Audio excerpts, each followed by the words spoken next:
চারদিকে প্রচন্ড রৌদ্র। তো এই অপেক্ষায় আছি আমরা, আমাদের নৌকাটি এগিয়ে চলছে। আমরা ইতিমধ্যে এই ব্রিজের নিচ দিয়ে চলে যাচ্ছি। এটি হচ্ছে কনক্রিটের ব্রিজ, যেটি স্টিলের নদীর মাঝখানে পিলার থাকবে। এখন আমি রয়েছি সেই নৌকার উপরে, দেখতে পাচ্ছেন বন্তি কথা আছে, স্টেশনের বাড়ির কাছের মানুষে ট্রেন মিস করে, কিন্তু আমরাও সেরকম ভাবে এই আমাদের জাগরণী নাট্যগোষ্ঠীর নৌকাটি ওইখানে রাখা। কিছুক্ষণ পর আমরা সেই ব্রহ্মপুত্র নদীর উপর দিয়ে আমরা ভাসবো এই নৌকা দিয়ে। আপনাদেরকে দেখাবো সেই ব্রহ্মপুত্র নদীর সৌন্দর্য এবং আমাদের সেই আনন্দ গণমুহূর্তটি। সেই শরতের শেষ পর্যায়ে এসে এমন নৌকা ভ্রমণ সত্যি খুব আনন্দকর। হ্যাঁ, তাই আমরা এবার চলে এসেছি সেই নৌকা ভ্রমণে। মরিলে কান্দিস না আমার দা, সূরা ইয়াসিন পাঠ করিও বসিয়া কাচা,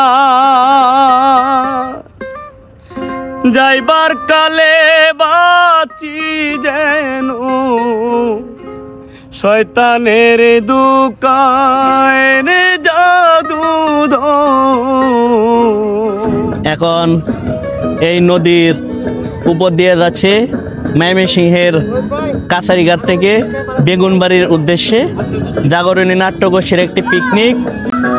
আর দেখতেই পাচ্ছেন এটি হচ্ছে আমাদের ব্রহ্মপুত্র নদ, যেটি একমাত্র পুরুষ নদ।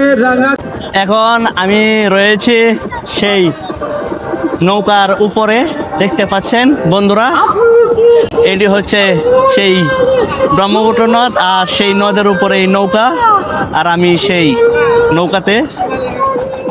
দেখুন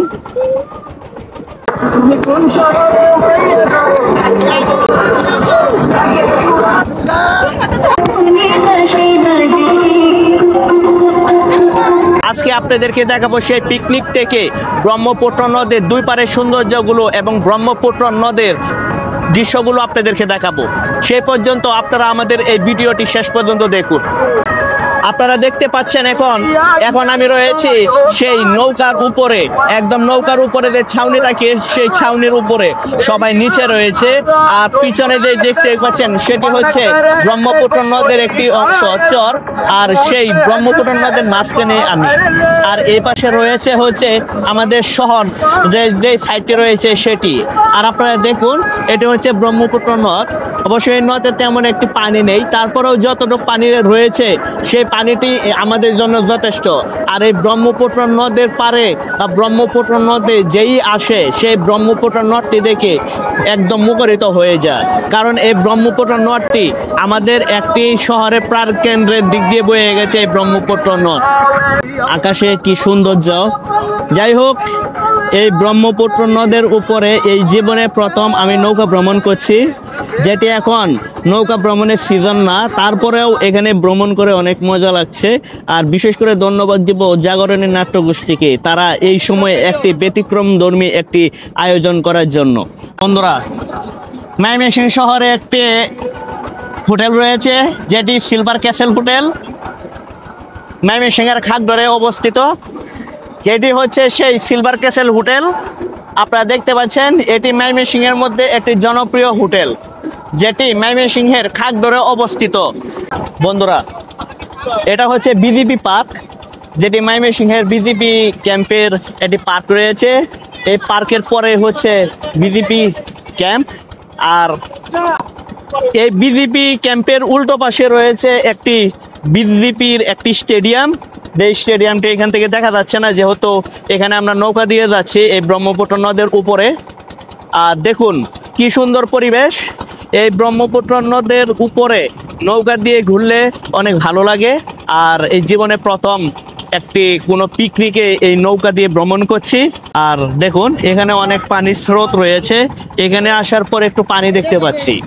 আর কিছুক্ষণের মধ্যে আপনাদেরকে আরেকটি সুন্দর জায়গায় নিয়ে যাব, যেটি ময়মনসিংহ শহরের দুইটি ব্রিজ হচ্ছে, একটি হচ্ছে আস্টিল ব্রিজ, ঝুলন্ত ব্রিজ, আরেকটি হচ্ছে কনক্রিটের, যেটি নদীর মাঝখানে খাম্বা থাকবে এবং ঢাকাতে যেরকম হাতির জেলে যেই দাসের ব্রিজগুলো দেওয়া হয়েছে এই রকমই এখানে একটি ব্রিজ হচ্ছে, যেটি রহমতপুর।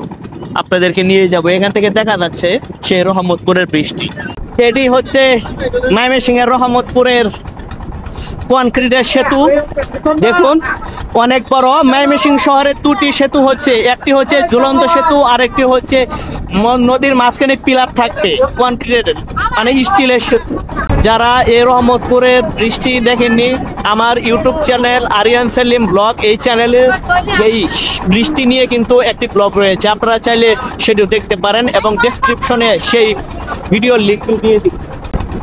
এখন এই ব্রিজের নিচ দিয়েই যাব, আর এটি সেই ময়মনসিংহের রহমতপুর।